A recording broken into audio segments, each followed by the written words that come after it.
நாம் எடுத்துக்கொள்வோம். ஏசாயா தீர்க்கதரிசன புஸ்தகம் 26ஆம் அதிகாரம் 4ஆம் வசனம். கர்த்தரை என்றென்றைக்கும் நம்புங்கள், கர்த்தராகிய யெகோவா நித்திய கன்மலையாய் இருக்கிறார். கர்த்தரை என்றென்றைக்கும் நம்புங்கள், அவர் நித்திய கன்மலையாய் இருக்கிறார். அவரை நம்பினா அவர் கன்மலை. ஹல்லேலூயா. இந்த கன்மலை என்ன செய்யும்? நம்மை பாதுகாக்கும், நம்மை போஷிக்கும், நம்மை பலப்படுத்தும். ஹல்லேலூயா. நான் விசுவாசிக்கிறேன், என் தேவனாகிய கர்த்தர் இப்படிப்பட்ட ஆசீர்வாதத்திற்கு நேராக நம்மை அழைத்து கொண்டு வருகிறார் என்று நான் விசுவாசிக்கிறேன். கர்த்தரை என்றென்றைக்கும் நம்புங்கள், கர்த்தராகிய யெகோவா அவர் நித்திய கன்மலையாய் இருக்கிறார். ஹல்லேலூயா. ஆனால் இந்த ஆண்டவரை நம்ப முடியாத பல சந்தேகங்கள் கடந்து வரும், பல கேள்விகள் கடந்து வரும், பல குழப்பங்கள் கடந்து வரும், பல யோசனைகள் வரும். அவரை நம்ப முடியாத அளவிற்கு பரிசுத்த வேதத்தில் 2 ராஜாக்களின் புஸ்தகம் 20ஆம் அதிகாரத்தில் நாம் ஒரு வசனத்தை நாம் பார்க்கிறோம். எசேக்கியா என்ற ஒரு ராஜா, அவன் வியாதிப்பட்டு அவன் இருந்தான். he was so close to his death. மரணத்திற்கு ஏதுவான ஒரு வியாதி, எப்போ வேணாலும் மரணம் நடக்கும் என்ற ஒரு நிலை அவருடைய நிலையாய் இருந்தது. வாசிப்போம் 20ஆம் அதிகாரம் 2 ராஜாக்களின் புஸ்தகத்தில் 1-6 வசனங்கள் முடிய. அந்நாட்களில் எசேக்கியா வியாதிப்பட்டு மரணத்திற்கு ஏதுவாய் இருந்தான். அப்பொழுது ஆமோத்சின் குமாரனாகிய ஏசாயா என்னும் தீர்க்கதரிசி அவனிடத்தில் வந்து அவனை நோக்கி, நீர் உமது வீட்டு காரியத்தை ஒழுங்குபடுத்தும், நீர் பிழைக்க மாட்டீர், மரித்து போவீர் என்று கர்த்தர் சொல்லுகிறார் என்றான். இப்படிப்பட்ட ஒரு நிலை ஒரு தீர்க்கதரிசி நம்ம இடத்துல வந்து சொன்னால் எப்படி இருக்குன்னு யோசித்து பாருங்க. அல்லேலூயா. ஆனால் இப்போ இருக்கிற தீர்க்கதரிசிகள் பற்றி எனக்கு தெரியல. அந்நாட்களில் ஏசாயா போன்ற தீர்க்கதரிசிகள் அவர் ஆண்டவர் என்ன சொல்கிறாரோ அதுதான் அவங்க சொல்லுவாங்க. அதிலிருந்து ஒரு வார்த்தையும் அவர்கள் கூட்டவும் மாட்டாங்க, ஒரு வார்த்தையும் அவர்கள் குறைக்கவும் மாட்டாங்க. இந்த ராஜாவின் இடத்துல இந்த தீர்க்கதரிசி ஏசாயா வந்து சொல்றாரு, நீ எல்லா காரியத்தையும் நீ செட்டில் பண்ணு, நீ மரிக்க போகிற. இந்த வார்த்தை கேட்டாலே மரிச்சிருவாங்க. அல்லேலூயா. இந்த வார்த்தை கேட்டாலே என்ன ஆகும்? மரிக்கக்கூடிய ஒரு நிலை வந்துடும். எப்படிப்பட்ட ஒரு மன உளைச்சல்ல இந்த ராஜா வந்து இருந்திருப்பாரு என்று சும்மா யோசித்து பாருங்க. என்ன ஒரு பயம் வந்திருக்கும், என்ன ஒரு கவலை வந்திருக்கும், என்ன ஒரு பதட்டம் வந்திருக்கும். மண்டைக்குள்ள 1000 விஷயங்கள் ஓடி இருக்கும்.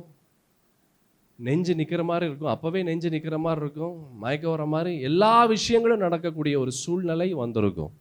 அல்லேலூயா.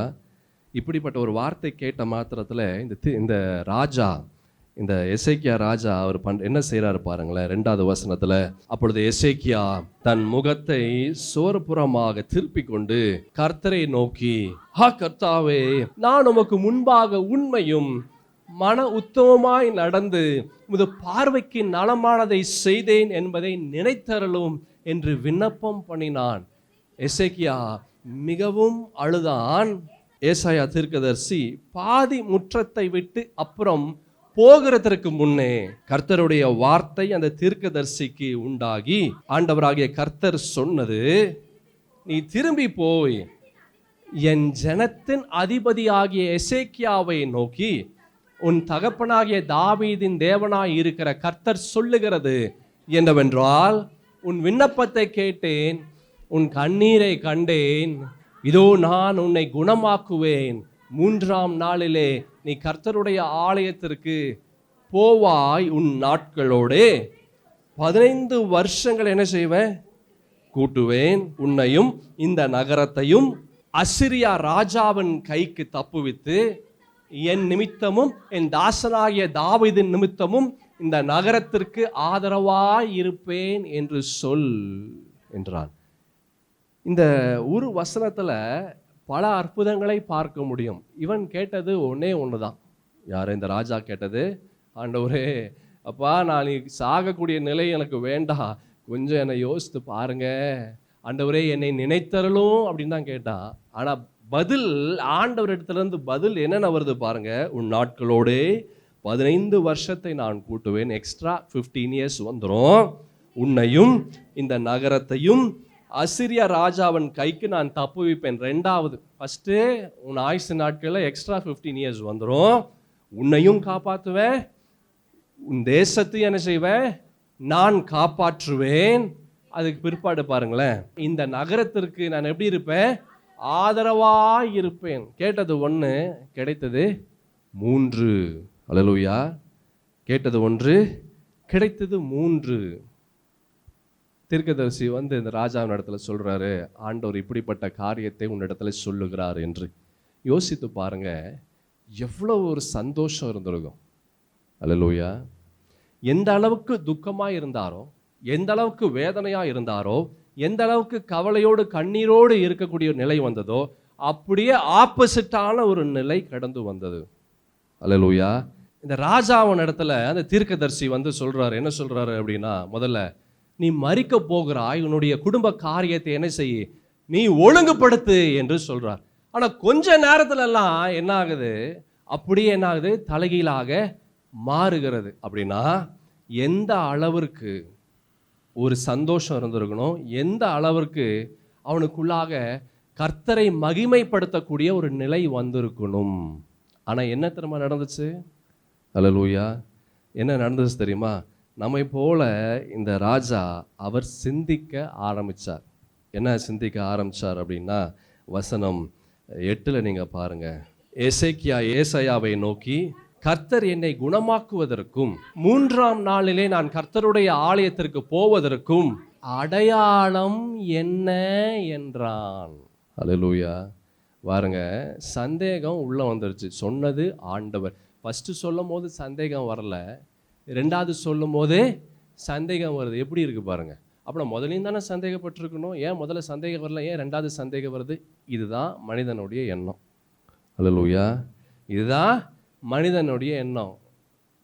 நல்லா கவனமாக கேளுங்க. ஒரு மனிதனுடைய வாழ்க்கையில் சந்தேகம், கர்த்தருடைய விஷயத்தில் அவனுக்குள்ளாக சந்தேகம் வந்துருச்சு அப்படின்னா அவனுடைய வாழ்க்கையில் ஆசீர்வாதத்தை இழந்து விடக்கூடிய நிலை பாதி நிலை வந்துடும்.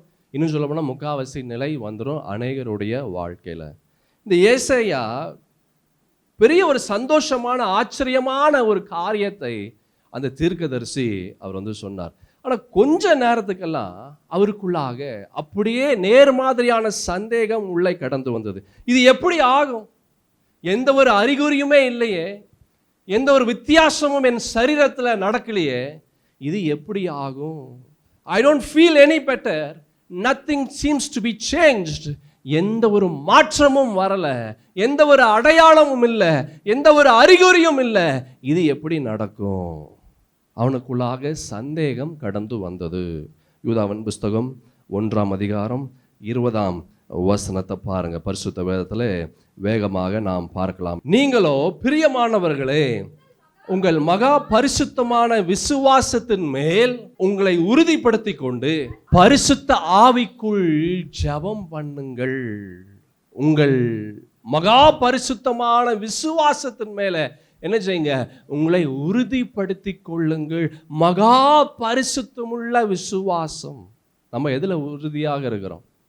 நம்ம எதில் உறுதியாக இருக்கிறோம்? சந்தேகத்தில் உறுதியாக இருக்கிறோமா? அவிசுவாசத்தில் உறுதியாக இருக்கிறோமா?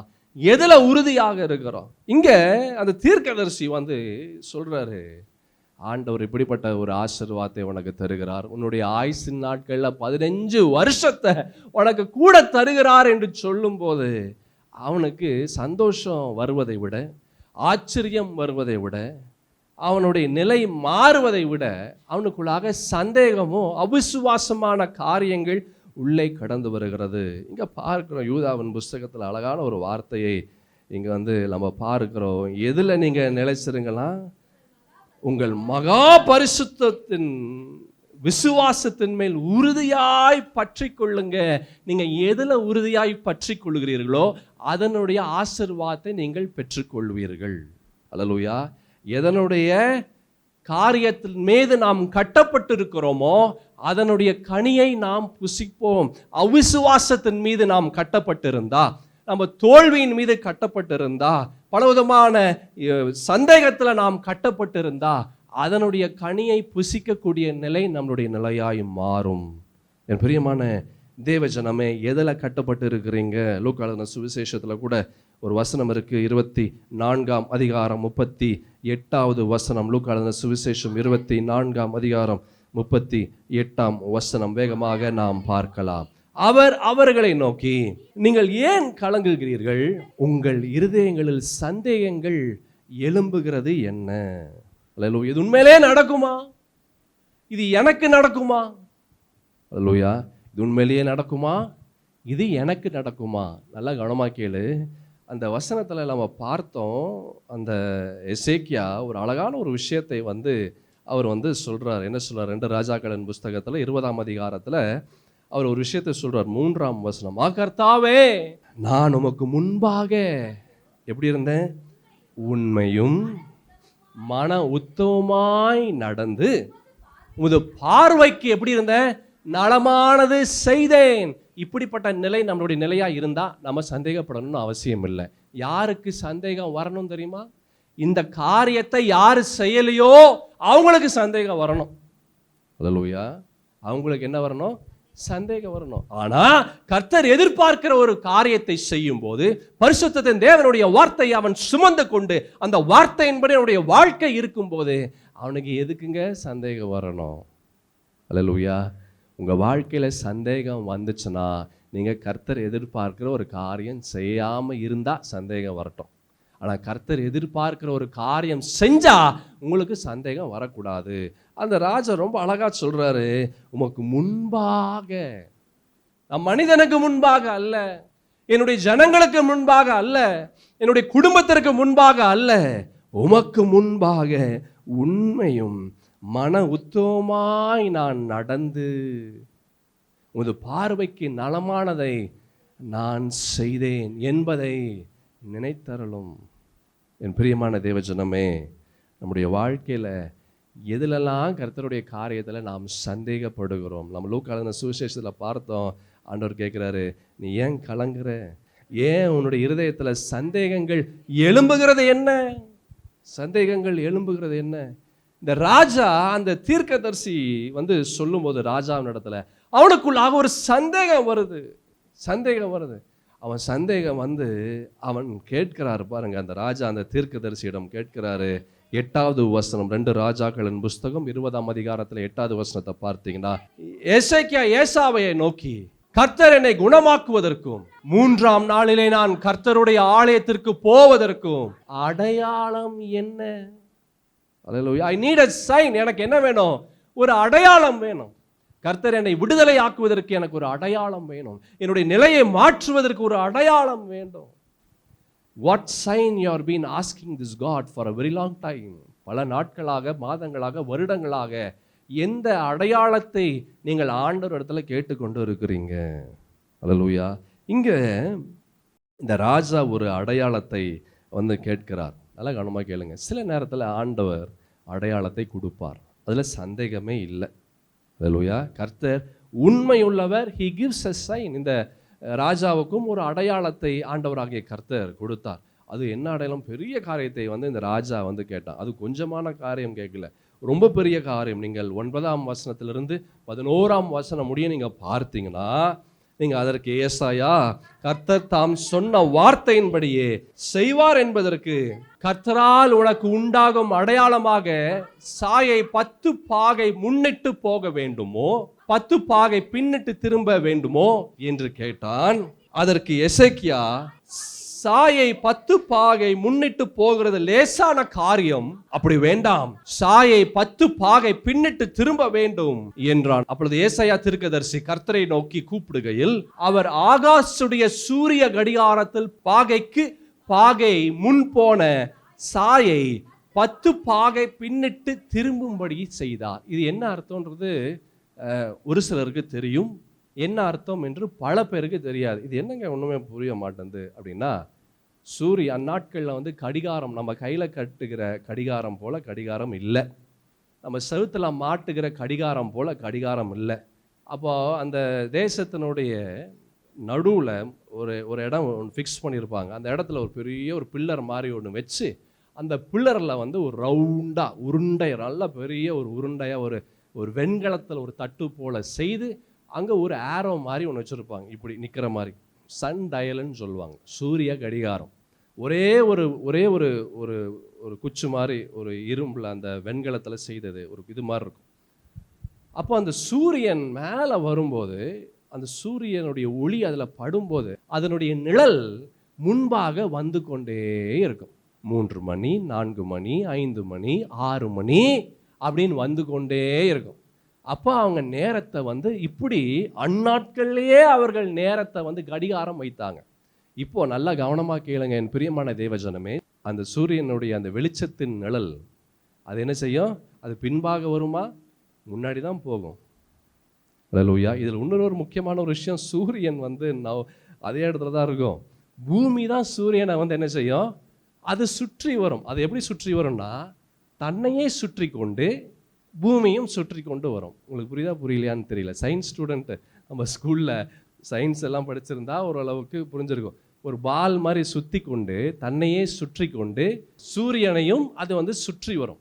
அப்படி போக போக அந்த சூரியனை நவர சூரியனை வந்து அவர் கடந்து வரும்போது அந்த வெளிச்சம் அப்படியே மாறி, அதை பாருங்கள், அந்த உங்களுடைய ஸ்க்ரீனில் நீங்கள் பாருங்கள், அப்படியே மாறிக்கொண்டே வரும். இப்போது இங்கே வசனத்தில் பார்க்குறோம், அந்த தீர்க்கதரிசியின் இடத்துல அந்த ராஜா எப்பேற்பட்ட ஒரு விஷயத்தை, அடையாளத்தை கேட்கிறார் அப்படின்னா, பூமி ரிவர்ஸில் வரணுன்றார். ஃப்ரண்ட்டில் போகக்கூடாது, ரிவர்ஸில் வந்தால் தான் என்ன ஆகும்? அந்த ஷேடோ அது பின்னாடி போகும். முன்னாடி போகணும்னா என்ன ஆகும்? அந்த ஷேடோ முன்னாடி தான் வரும். முன்னாடி வர்றது ஈஸி, பின்னாடி வரட்டும்ன்றார். நல்லா கவனமாக கேளுங்க. என்ன தெரியுமா நடந்துச்சு? அவர் சொன்னபடியே பூமி உலகத்திலே முதல் முறையாக முன்னாடி சுற்றி கொண்டு சூரியனை சுற்றி கொண்டு வந்த பூமி தன்னையே சுற்றி கொண்டு அது பின்பாக கடந்து வந்துச்சு. அல்லேலூயா. இது உலகத்தில் எங்கேயுமே நடக்காத ஒன்று, அந்நாட்களிலே அங்கு நடந்தது. என் பிரியமான தேவஜனமே, கர்த்தரால் முடியாத காரியம் ஒன்றுமே இல்லை. எத்தனை பேர் நம்பி விசுவாசிக்கிறீங்க? அது பூமியாக இருந்தாலும் சரி, அது பூமியில் இருக்கக்கூடிய காரியமாக இருந்தாலும் சரி, இந்த ஆண்டவர் நினைத்தா எது வேண்டுமானாலும் உங்களுடைய வாழ்க்கையில் கொண்டு வர முடியும், உங்கள் வாழ்க்கையிலேருந்து எடுக்கவும் முடியும். அல்லேலூயா. இந்த ஆண்டவர் நினைத்தா உங்கள் வாழ்க்கையில் எது வேண்டுமானாலும் கொடுக்கவும் முடியும், எது வேண்டுமானாலும் எடுக்கவும் முடியும். This God is a God you can never ever ever imagine. நீங்கள் யோசித்து பார்க்க முடியாத காரியத்தை செய்யக்கூடிய தெய்வத்தை தான் நீங்களும் நானும் ஆராதனை செய்து கொண்டிருக்கிறோம். ஆனா இந்த ஆண்டவர் இடத்துல அடையாளம் அடையாளம் அடையாளம் என்று கேட்காதீங்க. ஏன் தெரியுமா? அது ஆண்டவரை சந்தேகப்படுகிறதற்கு ஒப்பாயிருக்கும். அல்லேலூயா. அடையாளத்தை நம்பிக்கொண்டே இருந்தா ஆண்டவருடைய ஆசீர்வாதத்தை இழக்கக்கூடிய ஒரு நிலை வரும். ஆமென். நீங்கள் என்ன தெரியுமா சொல்லணும் ஆண்டவர் இடத்துல? ஆண்டவரே, நீங்கள் எனக்கு அடையாளமே கொடுக்கலனாலும் பரவாயில்ல, அடையாளத்தை பார்த்து தான் நான் வந்து உங்களை நம்பணும்னு இல்லை. எந்த அடையாளம் இல்லை அப்படின்னா கூட உங்களை நான் நம்புவேன். நீங்கள் ஏற்கனவே எனக்கு நிறைய அடையாளத்தை எனக்கு கொடுத்துட்டீங்க, ஏற்கனவே எனக்கு நிறைய அடையாளத்தை எனக்கு காண்பித்து விட்டீர்கள். வழி இல்லாத என்னுடைய வாழ்க்கை, எந்த ஒரு ஆசீர்வாதம் வர முடியாத ஒரு நிலை, அப்படிப்பட்ட ஒரு நிலையில் உம்முடைய ஆசீர்வாதம் என்னை தேடி வந்தது. இதை விட என்ன ஆண்டவரே பெரிய அடையாளம்? பல பல நாட்கள் என்னுடைய வாழ்க்கையில் அடைத்த வாசலை போல என்னுடைய வாழ்க்கையில் எந்த ஒரு சந்தோஷம் வர முடியல, எந்த ஒரு நிம்மதி வர முடியல, எந்த ஒரு நன்மையான காரியங்களையும் நான் பெற்றுக்கொள்ள முடியல. ஆனாலும் அப்படிப்பட்ட ஒரு நிலையில் என்னுடைய வாசலை, அடைத்த வாசலை நீங்கள் திறந்தீங்க. பலவிதமான போராட்டங்கள், பாடுகள், வேதனைகள், பலவிதமான கோலியாத்துகளை முறியடிக்கும்படியாக ஆண்டவர் நீர் செய்தீங்க. பலவிதமான கட்டுகளை நான் அறுத்து எரியும்படியாக செஞ்சீங்க.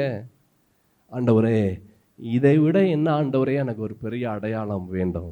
எனக்கு எந்த அடையாளம் இல்லைனாலும் பரவாயில்ல, நன்றியோடு உம்மை நான் துதித்து, உம்மையே நான் நம்பி, உம்மையே நான் சார்ந்து, உம்மையே நான் பற்றியிருப்பேன். ஆண்டவரே, நான் தோமாவை போல நான் இருக்க மாட்டேன், இந்த எசேக்கியாவை போல நான் கேட்க மாட்டேன். எது இருந்தாலும் சரி, எது இல்லட்டாலும் சரி, என் தேவனாகிய கர்த்தரை நான் பற்றி இருப்பேன் என்று நீங்கள் சொல்லும்போது இந்த ஆண்டவராகிய கர்த்தர் இன்னும் பெரிய காரியங்களை, இன்னும் பெரிய அடையாளங்களை, இன்னும் பெரிய அற்புதங்களை நீங்கள் சுதந்திரிக்கும்படியாக ஆண்டவராகிய கர்த்தர் செய்வார். அல்லேலூயா. சங்கீதத்தின் புஸ்தகம் 46ஆம் சங்கீதம் 2 2-3 வசனங்களை பாருங்க வேகமாக. ஆகையால் பூமி நிலை மாறினாலும் மலைகள் நடு சமுத்திரத்தில் சாய்ந்து போனாலும் அதன் ஜனங்கள் கொந்தளித்து பொங்கி அதன் பெருக்கினால் பர்வதங்கள் அதிர்ந்தாலும் நாம் பயப்படும். ஏன்? நான் கர்த்தரை நம்பி இருக்கிறேன். அல்லேலூயா. ஏன் நான் பயப்பட மாட்டேன்? நான் ஆண்டவரை நம்பி இருக்கிறேன். என் கர்த்தராகிய ஆண்டவர் அவர் எது செய்தாலும் அது என்னுடைய நன்மைக்கே. அல்லேலூயா.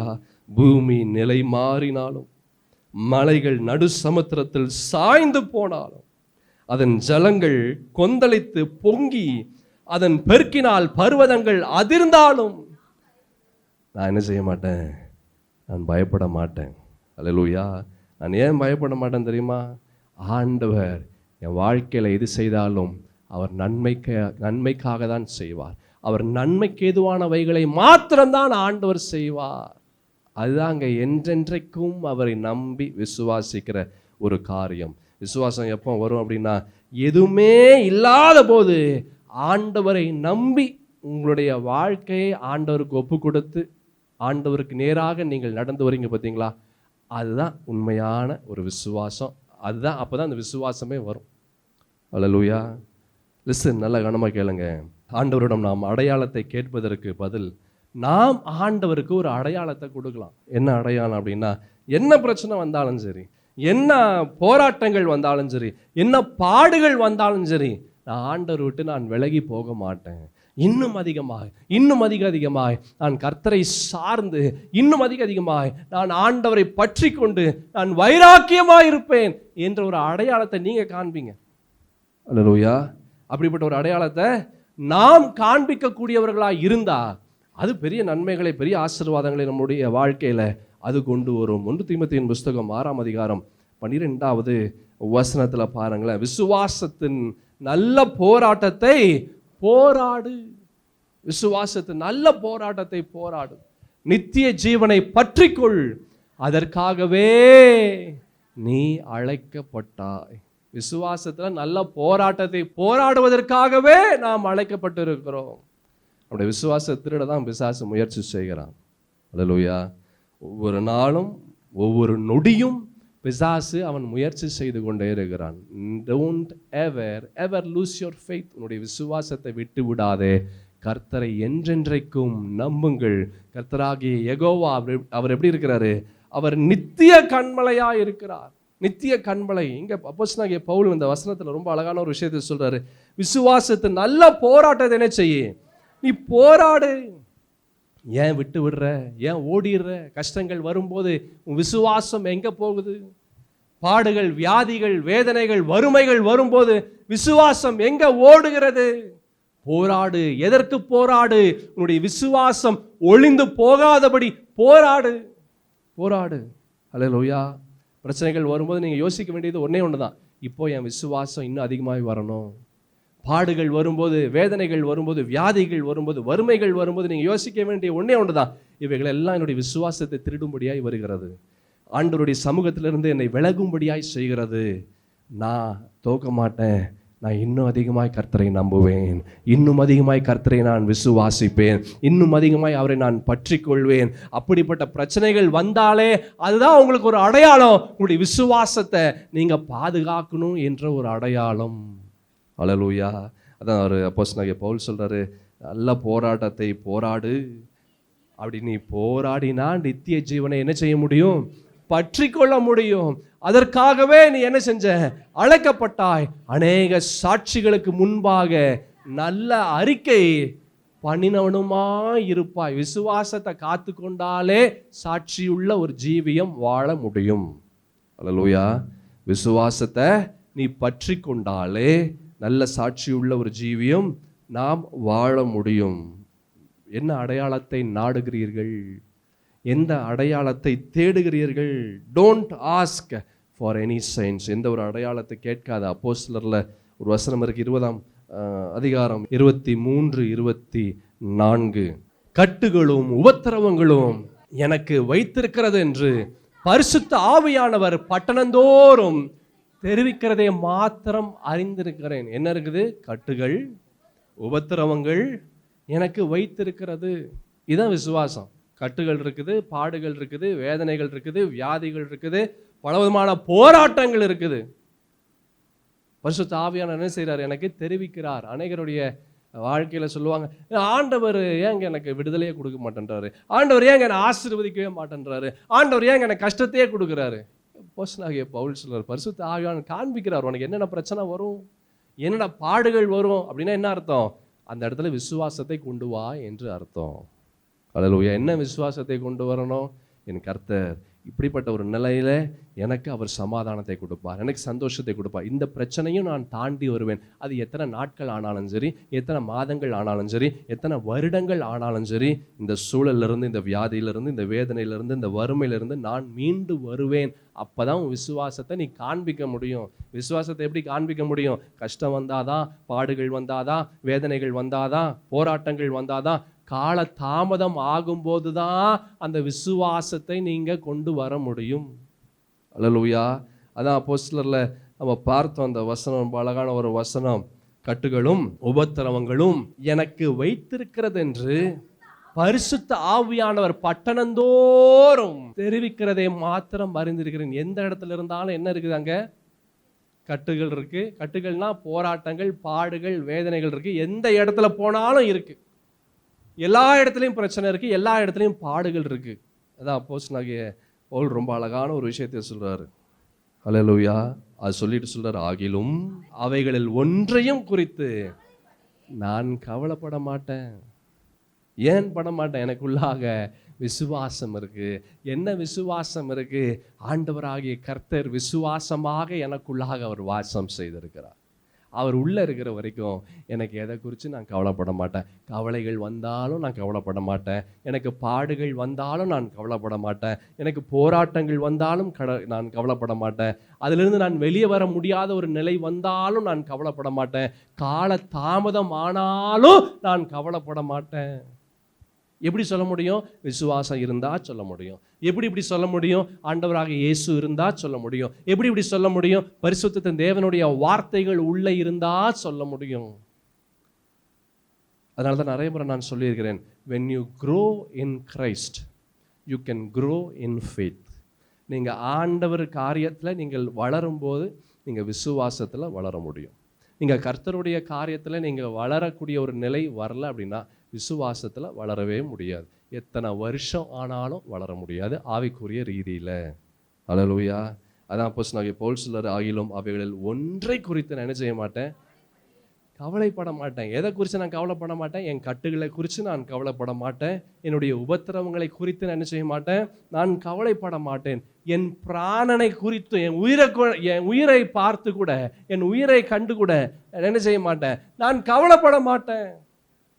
நான் கவலைப்பட மாட்டேன். என் ஓட்டத்தை என்ன செய்வேன்? நான் சந்தோஷத்தோடு நான் முடிக்கவும், தேவனுடைய கிருபையின் சுவிசேஷத்தை பிரசங்கம் பண்ணும்படிக்கு நான் கர்த்தராகிய இயேசுவினிடத்தில் பெற்ற ஊழியத்தை நிறைவேற்றுமே நான் விரும்புகிறேன். ஒவ்வொருத்தருக்கும் ஒவ்வொரு விதமான ஊழியத்தை கர்த்தர் கொடுத்திருக்கிறார். நல்லா கவனமா கேளு என் பிரியமான தேவஜனமே.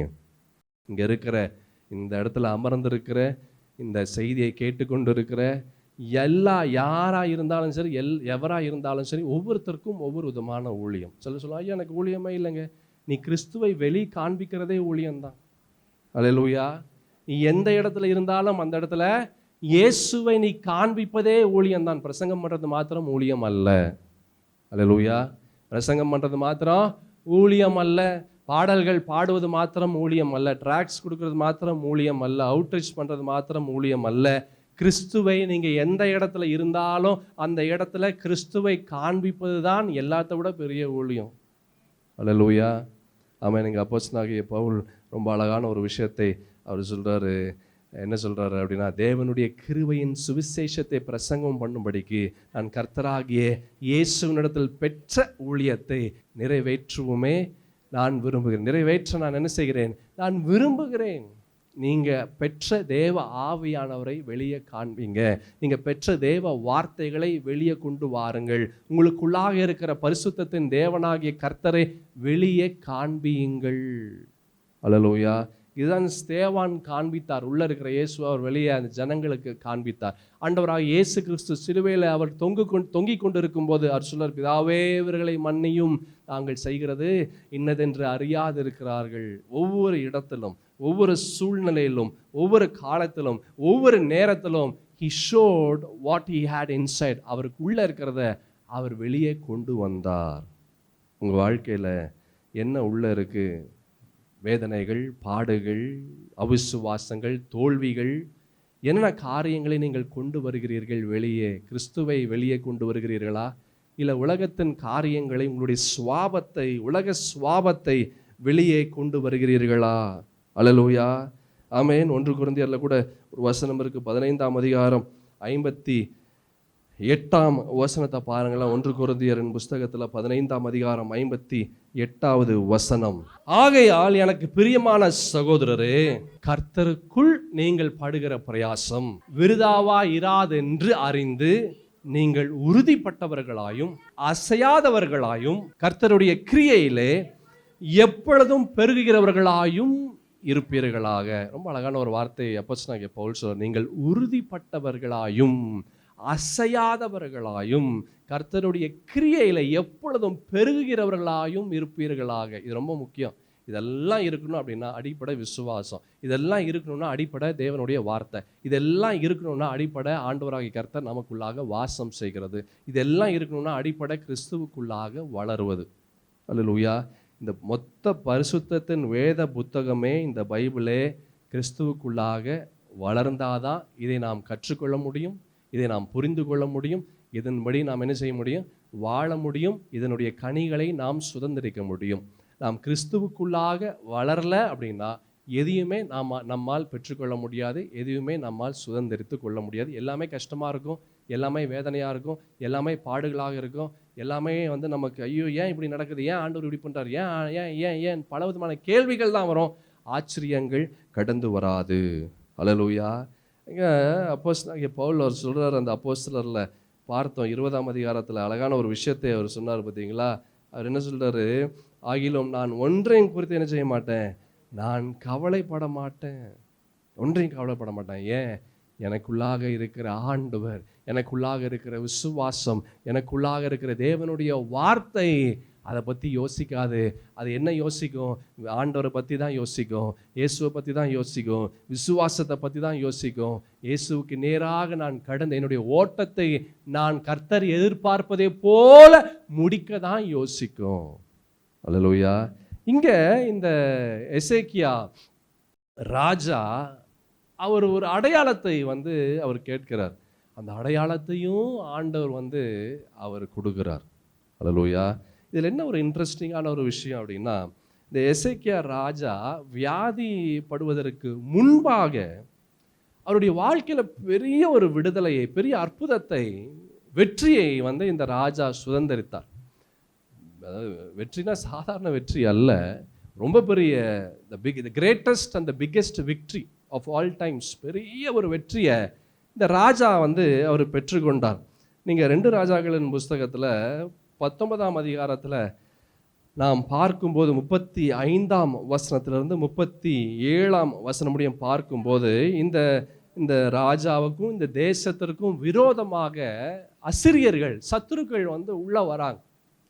இந்த ராஜாவுக்கும் இந்த யூத ஜனங்களுக்கு விரோதமாய் அவர்கள் கடந்து வந்தாங்க. அந்த அசிரியர்கள் they were so big, அவங்க ரொம்ப பெரிய ஆட்கள், அவங்களுக்கு பெரிய படைபலம் இருந்தது, ரொம்ப பெரிய ஆட்கள், ரொம்ப பெரிய படைபலம், யுத்த வீரர்கள், அநேக கருவிகள் வச்சுருந்தாங்க. அப்போவே அந்நாட்களில் கன்னு கின்னு எல்லாம் ஒன்றும் கிடையாது. ஆனால் இவர்கள் வித்தியாசமான கருவிகள் எல்லாம் அவர்கள் அந்நாட்களிலேயே வைத்தவர்கள். இந்த அசிரியர்கள் பயங்கரமான ஆட்கள், சாதாரணமான ஆட்கள் அல்ல, எல்லாம் வச்சுருந்தாங்க. அவர்கள் தான் இந்த ராஜாவுக்கும் யூத ஜனங்களுக்கும் விரோதமாய், தேசத்திற்கு விரோதமாய் அவர்கள் கடந்து வந்தார்கள். லட்சக்கணக்கான ஜனங்கள் வந்தாங்க. ஆனால் என்ன நடந்தது தெரியுமா? 2 ராஜாக்களின் புஸ்தகம் 19ஆம் அதிகாரம் 35ஆம் வசனத்திலிருந்து 37ஆம் வசனம் முடிய பார்க்கும்போது, அன்று ராத்திரியிலே சம்பவித்தது என்னவென்றால், கர்த்தருடைய தூதன் புறப்பட்டு அசிரியரின் பாளையத்தில் எத்தனை பேருங்க? 185,000 பேரை சங்கரித்தான் ஒரே ஒரு தேவதூதன், ஒரே ஒரு ஆளு 1,85,000 பேரை அவன் கொன்று போட்டான். அல்லேலூயா. யோசித்து பாருங்க, எல்லார் கையிலையும் யுத்த ஆயுதங்கள் இருந்தது. நான் சொன்ன அந்நாட்கள்லேயே நவீன கருவிகளெல்லாம் வைத்தவர்கள். அந்நாட்கள் என்ன செஞ்சாங்க, இந்த அசிரியர்கள் என்ன வைத்தார்கள், நவீன கருவிகள் எல்லாம் வச்சாங்க. அப்போவே சோலாங் எல்லார் கையிலையும் இருந்தது. எல்லாம் பெரிய பயங்கர பராக்கிரமசாலிகள், பலசாலிகள். ஒரே ஒரு தேவதூதன் 1,85,000 பேர் என்ன செஞ்சான், அவன் முறியடித்தான். வசனத்தை பார்த்தீங்கன்னா, அதிகாலமே எழுந்திருக்கும் போது இதோ அவர்கள் எல்லாரும் செத்த பிரேதங்களாய் கிடந்தார்கள். ஒருத்தன் கூட உயிரோட இல்லை. ஒரே ஒரு தேவதூதன். ரேஷியோ பாருங்க, 1:10 இல்லை, 1:100 இல்லை. ஒருத்தனுக்கு 100 பேர் இல்லை, ஒருத்தனுக்கு 10 பேர் இல்லை. ஒருத்தன் 10 பேர் அடிக்கிறது, ஒருத்தன் 100 பேர் அடிக்கிறது, இது இல்லை. ஒருத்தன் 1000 பேர் அடிச்சான். அது உண்மை. அது எங்க நடந்துச்சு? இல்ல, சிம்சோன் ஒருவன் 1000 பேரை கொன்று போட்டான். 1:1000 ரேஷியோ. எப்படி இருப்பாருங்க, ஒருத்தன் 1000 பேர், ஒருத்தனுக்கு எதிர்க்க 1000 பேர். அதுவே ரொம்ப பெருசு. இங்க ஒருத்தனுக்கு ஆப்போசிட்ல எத்தனை பேரு? 1,85,000. கர்த்தர் செய்கிறது என்றைக்குமே ரொம்ப ஆச்சரியமாக இருக்கும். கர்த்தர் செய்கிறது என்றைக்குமே மனிதனுடைய எண்ணங்களுக்கு அப்பாற்பட்டு செயல்படும். உங்கள் வாழ்க்கையில் எத்தனை போராட்டங்கள், எத்தனை காரியங்கள் கடந்து உங்களுக்கு முன்பாக இருந்தாலும் நீங்கள் சொல்லுவோம், ஐயோ அது ரொம்ப பெருசு, என் பிரச்சனை ரொம்ப பெருசுங்க, என் பிரச்சனை என்னால் யோசித்து கூட பார்க்க நிச்சயமாக நடக்கவே நடக்காது. நிச்சயமாக நான் சொல்லுகிறேன், நம்மளால நடக்காது. ஆனால் நமக்குள்ளாக இருக்கிற ஆண்டவரால் எல்லாமே நடக்கும். அல்லேலூயா. நிச்சயமா அது எத்தனை பெரிதாக இருந்தாலும் கர்த்தருக்கு முன்பாக அது ரொம்ப சின்னது. உங்கள் வியாதியாக இருக்கட்டும், உங்களுடைய பலவீனமாக இருக்கட்டும், உங்களுடைய பணப்பிரச்சனையாக இருக்கட்டும், உங்களுடைய குடும்ப பிரச்சனையாக இருக்கட்டும், கோர்ட்டு கேஸாக இருக்கட்டும், எது வேணாலும் இருக்கட்டும், உங்களுக்கு முன்பாக நிற்கிறது நமக்கு பெரிதாக இருக்கலாம். ஆனால் நமக்குள்ளாக இருக்கிற ஆண்டவருக்கு அது ரொம்ப சின்னது. ஒரே ஒரு தேவதூதன் வந்தா அந்த இடத்துல சூழ்நிலை மொத்தமும் மாறிவிடும். அல்லேலூயா. ஒரே ஒரு தேவதூதன் வந்து 1,85,000 பேரை அவன் சங்கரித்தான், முறியடித்தான். காலையில் எந்திரிச்சு பார்த்தா என்ன இருக்குதாங்க? செத்த பிரேதங்கள் தான் கிடக்குது. அப்பொழுது அசிரியா ராஜாவாகிய சனகரிப் பிரயாணப்பட்டு திரும்பி போய் நினிவேயிலே என்ன செஞ்சான்? அவன் இருந்து விட்டான். அவன் தன் தேவனாகிய நிஸ்ரோகின் கோவிலிலே பணிந்து கொள்ளுகிற போது அவன் குமாரனாகிய அத்ராமலேக்கும் சரத்சேரும் அவனை பட்டயத்தினால் வெட்டி போட்டு அரராத் தேசத்திற்கு தப்பி ஓடினார்கள். அவன் குமாரனாகிய எஸ்ரத்தோன் அவன் பட்டத்திற்கு வந்து அரசாண்டான். அதாவது இந்த ராஜாவால் எது செய்ய முடியலையோ அது ஆண்டவர் செய்து முடித்தார். அல்லேலூயா. இந்த ராஜாவால் எது செய்ய முடியலையோ அது ஆண்டவர் என்ன செஞ்சாரு? செய்து முடித்தார். பெரிய ஒரு அடையாளத்தை கர்த்தர் காண்பித்தார். அப்போவே ஒரே ஒரு தேவதூதனை வைத்து அந்த அற்புதம், அந்த ராஜாவை முறியடித்ததன் மூலமாக, அந்த ஜனங்களை முறியடித்ததன் மூலமாக, அசிரியர்களை முறியடித்ததன் மூலமாக ஒரு பெரிய அடையாளத்தை கர்த்தர் காண்பித்தார். அல்லேலூயா. இதை விட என்ன அடையாளம் வேணும்? இப்போ மறுபடியும் அவன் அடையாளத்தை கேட்கிறான். சேம் வே, நல்ல கவனமாக கேளுங்க. இதே போலதான் நம் வாழ்க்கையில் எத்தனை அடையாளங்களை கர்த்தர் நமக்கு செய்திருப்பார், எத்தனை அற்புதங்களை நாம் சுதந்தரித்து கொண்டு இருப்போம், எத்தனை விடுதலை. how many times God himself showed in our life. எத்தனை முறை ஆண்டவர் நம்ம வாழ்க்கையில் அவரே கடந்து வந்து நாம் அற்புதங்களை சுதந்தரிக்கும்படியாக எத்தனை முறை கர்த்தர் செய்திருப்பார். யோசித்து பாருங்க. அல்லேலூயா. எத்தனை முறை நம்முடைய நிலையை மாற்றினார், எத்தனை முறை நம்முடைய சூழ்நிலையை மாற்றினார், எத்தனை முறை அவருடைய கரம் நம்மை தூக்கி நம்மை உயரத்தில் கொண்டு வந்து நிறுத்தினது. எத்தனை பணத்தை நாம் இந்த கையில் பார்த்துருப்போம், எத்தனை பணத்தை நம்ம அந்த கையில் எண்ணிருப்போம், எத்தனை ஆசீர்வாதத்தை நாம் பெற்றிருந்திருப்போம். யோசித்து பாருங்க. ஆனால் அந்த ஆசீர்வாதத்திற்கு பிறகு இந்த ஆண்டவரை மறந்துடுறோம். அல்லேலூயா. என்ன செஞ்சிடறோம்? இந்த ஆண்டவரை மறந்துடுறோம். திரும்ப ஆண்டவர் இடத்துல போய் நம்ம சந்தேகப்படுறோம். திரும்ப ஆண்டவருடைய விஷயத்துல நம்ம பலவிதமான அவிசுவாசமான எண்ணங்கள் கடந்து வருகிறது. புலம்பலின் புஸ்தகம் 3ஆம் அதிகாரம் 22 26 முடிய பாருங்களேன். நாம் நிர்மூலமாகாது இருக்கிறது கர்த்தருடைய கிருபையே, அவருடைய இரக்கங்களுக்கு முடிவில்லை, அவைகள் காலைதோறும் புதியவைகள், உமது உண்மை பெரியதாயிருக்கிறது. கர்த்தர் என் பங்கு என்று என் ஆத்துமா சொல்லும், ஆகையால் அவரிடத்தில் நம்பிக்கை கொண்டிருப்பேன். தமக்கு காத்திருக்கிறவர்களுக்கும் தம்மை தேடுகிற ஆத்துமாவுக்கும் கர்த்தர் நல்லவர். கர்த்தருடைய ரட்சிப்புக்கு நம்பிக்கையோடு காத்திருக்கிறது நல்லது. என்ன ஒரு அழகான ஒரு வசனம் பாருங்க. என்ன ஒரு அழகான ஒரு வார்த்தையை நம்ம பார்க்கிறோம். தீர்க்கதரிசி எரேமியா ரொம்ப அழகான ஒரு விஷயத்தை அவர் சொல்லியிருக்கிறார். என்ன சொல்றாரு பாருங்க, நாம் நிர்மூலமாகாது இருக்கிறது கர்த்தருடைய கிருபை. இதுதான் பெரிய அடையாளம். இதுதான் பெரிய. என்னைக்கோ அந்த வியாதியில மறிச்சிருப்போம், என்னைக்கோ அந்த விபத்துல மறிச்சிருப்போம், என்னைக்கோ அந்த காரியத்துல நம்ம மறிச்சிருப்போம். ஆனாலும் சுகத்தோடு பலத்தோடு நம்ம இந்த இடத்துல இருக்கிறோம்னா இதுதான் பெரிய அடையாளம். அல்லேலூயா. இதை விட ஒரு பெரிய அடையாளமே தேவையில்லை. பெரிய அடையாளம் தேவையில்லை. அல்லேலூயா. அவைகள் காலைதோறும் புதியவைகள், உமது உண்மை பெரியதாய் இருக்கிறது.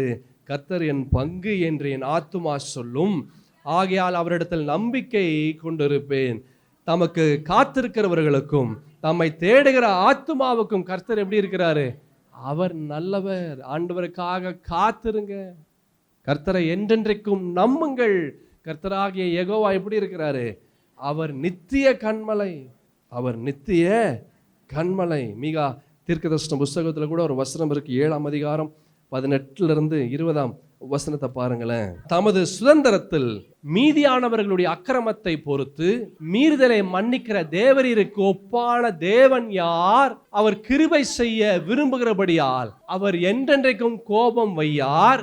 அவர் திரும்ப நம்மேல் இறங்குவார். நம்முடைய அக்கிரமங்களை அடக்கி நம்முடைய பாவங்களை எல்லாம் சமுத்திரத்தின் ஆழங்களில் போட்டு விடுவார்.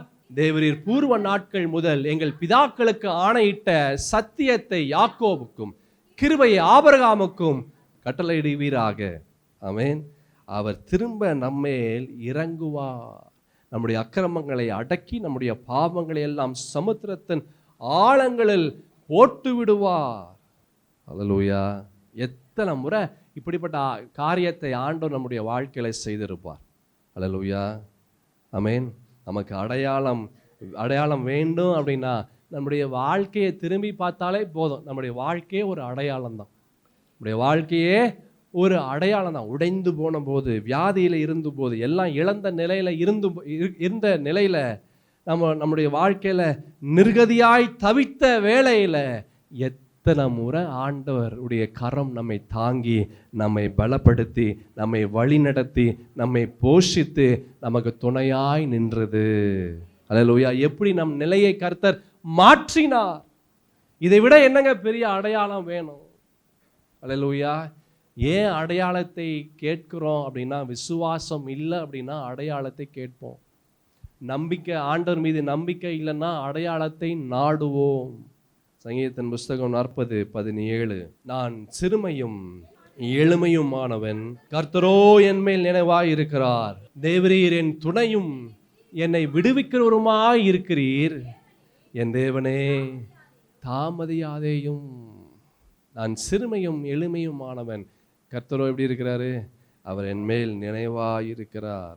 கர்த்தரை என்றென்றைக்கும் நம்புங்க. சங்கீதம் 35ஆம் சங்கீதத்தில் கூட ஒரு வசனம் இருக்கு. 10ஆம் சங்கீதம், சிறுமைப்பட்டவனை அவனிலும் பலவானுடைய கைக்கும், சிறுமையும் எளிமையுமானவனை கொள்ளையிடுகிறவனுடைய கைக்கும் தப்புவிக்கிற